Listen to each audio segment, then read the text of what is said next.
이것도 맞고 저것도 맞는데 그 둘을 같이 놓고 생각해 보면 서로 상반되어서 모순이 되는 것을 가르쳐 이율배반이라고 합니다.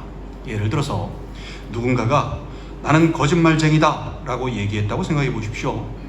이 말이 사실이라면 이 사람은 거짓말쟁이가 맞겠지요. 근데 거짓말쟁이가 스스로 지금 거짓말쟁이라고 사실을 얘기한 거 아닙니까? 이거 거짓말쟁이이면서 사실을 얘기했으니 모순 아닙니까? 반대로 나는 거짓말쟁이다 라는 말이 거짓이라고 생각해 보십시오. 거짓말쟁이라는 말이 거짓이라면 이 사람은 거짓말쟁이가 아니겠지요. 근데 가만히 보면 거짓말쟁이가 아니면서 자신을 거짓말쟁이라고 거짓말한 거 아닙니까? 그럼 거짓말쟁이가 아닌 사람이 거짓을 얘기했으니 이것도 모순 아닙니까?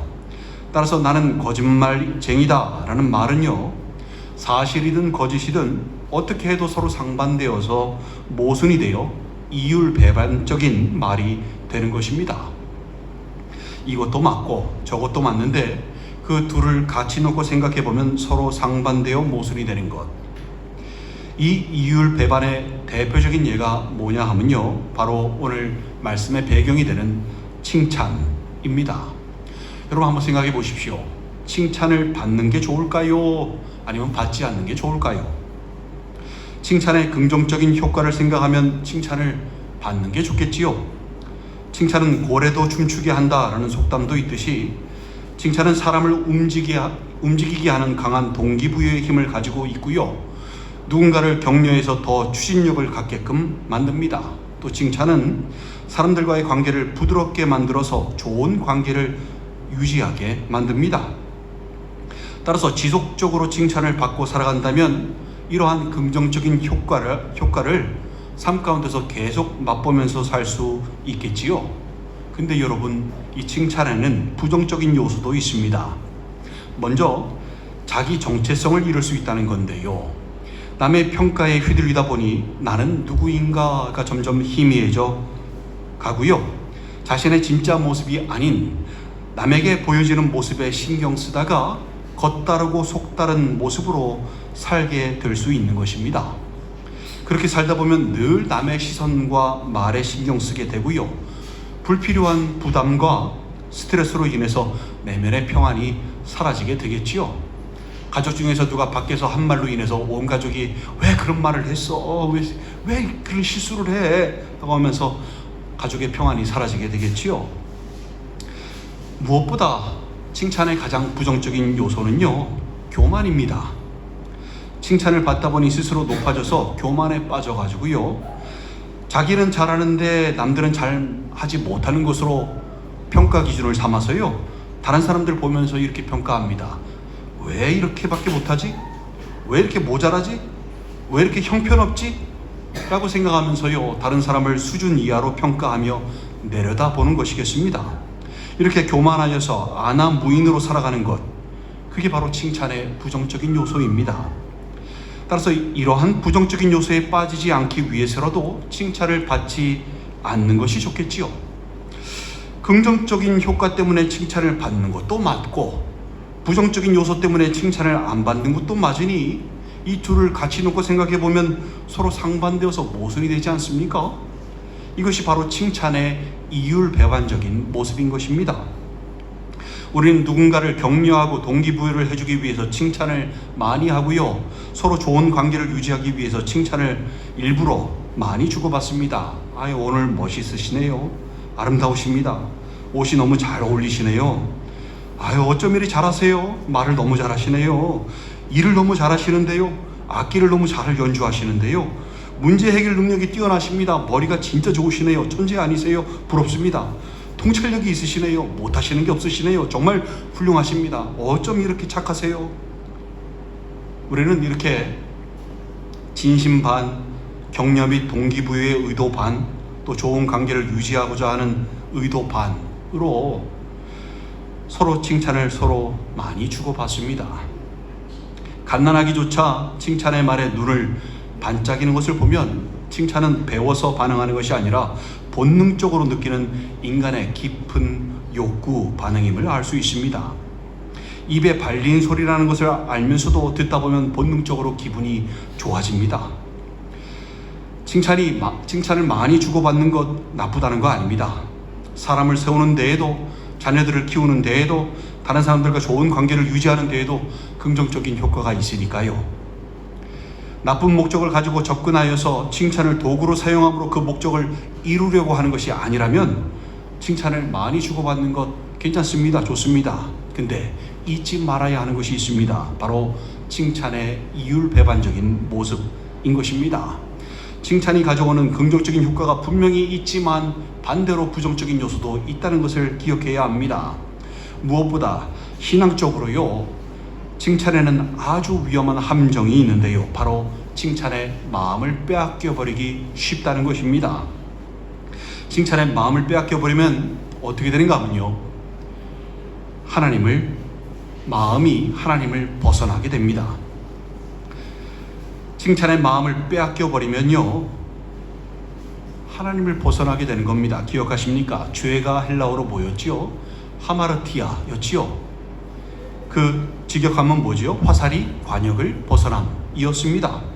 화살은 우리의 마음이고요, 관역은 하나님이시지요. 즉 우리의 마음이 하나님을 벗어나는 것, 빗나가는 것, 이게 바로 죄인 것입니다. 성경에서 말씀하는, 히브리어도 의미가 똑같습니다. 따라서 칭찬은 필요하지만 칭찬을 사랑하게 되면요, 그 칭찬에 마음이 빼앗겨서 결국에는 사람은 타락하기 시작하는 것입니다. 사울왕을 기억해 보시기 바랍니다. 그는 사람들로부터 칭찬을 들으면서 왕으로 기름 부음을 받았습니다. 사람들은 그의 준수한 외모를 보고 감탄했었습니다. 사무엘상 9장 2절에 보면요, 기스에게 아들이 있으니 그의 이름은 사울이요 준수한 소년이라. 이스라엘 자손 중에 그보다 더 준수한 자가 없고 키는 모든 백성보다 어깨 위만큼 더 컸더라 라고 말씀합니다. 사무엘도 사울을 칭찬했었고요, 사람들은 사울에게 만세를 불렀었습니다. 사무엘상 10장 24절에 보면요, 사무엘이 모든 백성에게 이르되 너희는 여호와께서 택하신 자를 보느냐? 모든 백성 중에 짝할 리가 없느니라 하니 모든 백성이 왕의 만세를 외쳐 부르니라 라고 말씀합니다. 이렇게 사울은 모든 사람의 칭찬과 환호 속에서 왕으로 기름 부음을 받았습니다. 그런데요, 그렇게 사람의 칭찬으로 세워진 그 왕권이 점점 무너져 내립니다. 사울은 점점 더 사람들의 시선을 의식했고요, 하나님보다 사람들의 반응을 두려워하기 시작했습니다. 사무엘상 15장 24절에 보면요, 사울이 사무엘에게 이르되 내가 범죄하였나이다. 내가 여호와의 명령과 당신의 말씀을 어긴 것은 내가 백성을 두려워하여 그들의 말을 청종하였음이니이다 라고 얘기합니다. 그가 스스로 지금 뭐라고 얘기합니까? 자신이 백성을 두려워해서 그들의 말을 청종하였다고 말하지 않습니까? 이게 바로 칭찬의 마음이 빼앗긴 사람의 모습인 것입니다. 사울이요, 점점 사람들의 칭찬을 듣기 위해서 행동하다가 결국에는 그의 마음이 하나님으로부터 멀어지게 된 것이었습니다. 사울 스스로 자신이 무엇이 잘못되었는지 얘기했었잖아요. 원인을 깨달았으면 돌아올 만도 한데 나중에 그가 정신 차리고 돌아왔습니까? 아니요. 그가 회개했었습니까? 아니요. 그는 되돌아오지 못했습니다.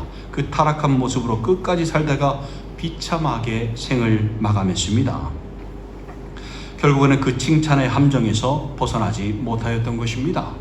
또 사울에게는 칭찬의 마음을 빼앗긴 사람이 갖는 전형적인 모습이 또 있었는데요, 그게 뭐냐 하면 바로 시기와 질투입니다. 그가 자신에게 향하던 사람들의 칭찬이 다윗에게 향하는 것을 보고 나서 어떻게 하였는가 하면요, 질투의 화신이 되어서 다윗을 그때부터 죽이려고 하였습니다.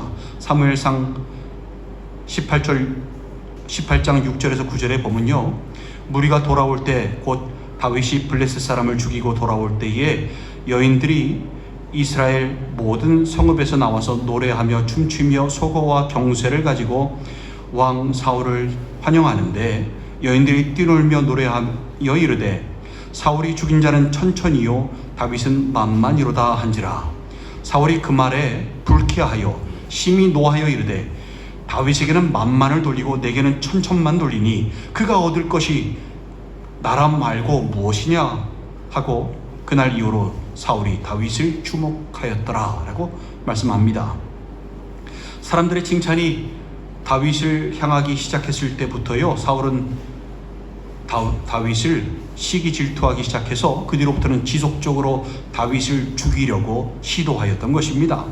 이게 바로 칭찬을 사랑하는 사람, 즉 칭찬의 마음을 빼앗긴 사람의 전형적인 모습인 것입니다. 반면에 다윗을 보십시오. 다윗은 사람들의 칭찬을 자신의 것으로 삼지 않았습니다. 그는 여전히 하나님 앞에서 겸손하였습니다. 늘 하나님의 도움이 없으면 안 되는 사람으로 살았습니다. 사람의 눈보다 하나님의 눈을 더 두려워하였고요, 사람의 칭찬보다 하나님의 칭찬을 더 사랑하였습니다. 왕이 되어서도 똑같았습니다. 사울과 다윗은 똑같이 기름 부음을 받고 왕이 되었고 똑같이 사람들로부터 칭찬을 받으며 살았지만 그 결과가 정반대였던 것입니다. 사울은 사람들의 칭찬에 마음을 빼앗겨서 사람의 칭찬을 쫓으며 살다가 하나님으로부터 멀어졌고요, 다윗은 사람들에게 칭찬을 받아도 거기에 마음이 빼앗기지 않고 하나님의 칭찬을 더 사랑하며 살았던 것입니다. 그래서요, 하나님께서 다윗을 두고 다윗이 죽었음에도 불구하고 후손들에게 대대손손 이렇게 얘기합니다. 다윗은 내 마음에 합한 자였다. 내 마음에 합한 자 다윗이라고 자랑하시는 유일한 사람이 바로 다윗 아닙니까? 성경에서 하나님께서 자랑하시는 유일한 사람 아닙니까? 이렇게 칭찬은 필요한 것이지만, 동기부여가 되고 격려가 되고 좋은 관계를 유지시켜주는 필요한 것이지만, 그 칭찬의 마음이 빼앗기는 순간 스스로 하나님으로부터 멀어질 수밖에 없음을 여러분 잊지 마시기 바랍니다. 우리가 사랑해야 하는 칭찬은 사람의 칭찬이 아니라 하나님의 칭찬입니다. 오늘 본문에서요, 그들은 사람의 영광을 하나님의 영광보다 더 사랑하였더라라고 말씀하시는데요, 누구를 두고 하시는 말씀인가 하면 바로 믿는다고는 하지만 믿지 않는 사람들, 멸망하는 사람들을 두고 하시는 말씀인 것입니다. 사람의 칭찬은 잠깐이지만 하나님의 칭찬은 영원합니다. 사람의 영광은 순간의 영광이지만 하나님의 영광은 영생의 영광입니다. 세상은 사람들에게 칭찬을 받고 인정을 받아야 존재 가치가 있다라고 말하지요. 그래서 끊임없이 사람들도 보여주기 위한 삶을 삽니다. SNS에서는 좋아요를 얻기 위해서, 또 직장에서는 상사의 칭찬을 받기 위해서, 교회에서는 사람의 칭찬을 받기 위해서 움직일 때가 많습니다. 그런데요, 사람의 칭찬은 순간적이고 변덕스럽습니다. 온 국민의 칭찬을 받는 셀럽이, 어제는 그렇게 칭송을 받고 칭찬을 받았던 셀럽이 한순간에 나락으로 가서 사람들에게 비난받는 일도 비일비재하지 않습니까? 어제까지만 해도 대한민국에서는 건드리면 안 되는 사람으로 분류해 놓았다가 오늘 한순간에 사기꾼, 나쁜 놈으로 몰아가는 것이 우리가 살고 있는 세상 아닙니까? 주님께서 예루살렘에 입성하실 때를 생각해 보십시오. 그때 사람들 어떻게 칭찬하며 영광을 돌리며 환호했습니까? 호산나 다윗의 자손이여, 찬송하리로다 주의 이름으로 오시는 이여, 가장 높은 곳에서 호산나 라고 외치면서 자신의 겉옷을 바닥에 깔고 꽃을 뿌리며 그렇게 환호하며 외쳤던 사람들이 불과 며칠이 안 지났는데 십자가에 못 박으라고 소리 지르지 않습니까? 이렇게 세상은요, 어제의 칭찬을 오늘의 비난으로 너무나 쉽게 바꾸어 버립니다. 아주 순간적이고 아주 변덕스럽습니다. 이런 세상의 칭찬에 마음이 빼앗기게 되면 어떻게 될까요? 그 순간적이고 언제 변덕스럽게 돌아설지 모르는 사람들의 칭찬에 맞추기 위하여서 늘 위선적으로 행동할 수밖에 없지 않습니까? 늘 보여주는 것에 신경 쓰며 평안이 없는 상태로 살 수밖에 없지 않겠습니까? 주님은 마태복음 6장 1절에서 6절에 이렇게 말씀하십니다. 사람에게 보이려고 그들 앞에서 너희 의를 행하지 않도록 주의하라. 그리하지 아니하면 하늘에 계신 너희 아버지께 상을 받지 못하느니라. 그러므로 구제할 때에 외식하는 자가 사람에게서 영광을 받으려고 회당과 거리에서 하는 것 같이 너희 앞에 나팔을 불지 말라. 진실로 너희에게 이르노니 그들은 자기 상을 이미 받았느니라. 너는 구제할 때에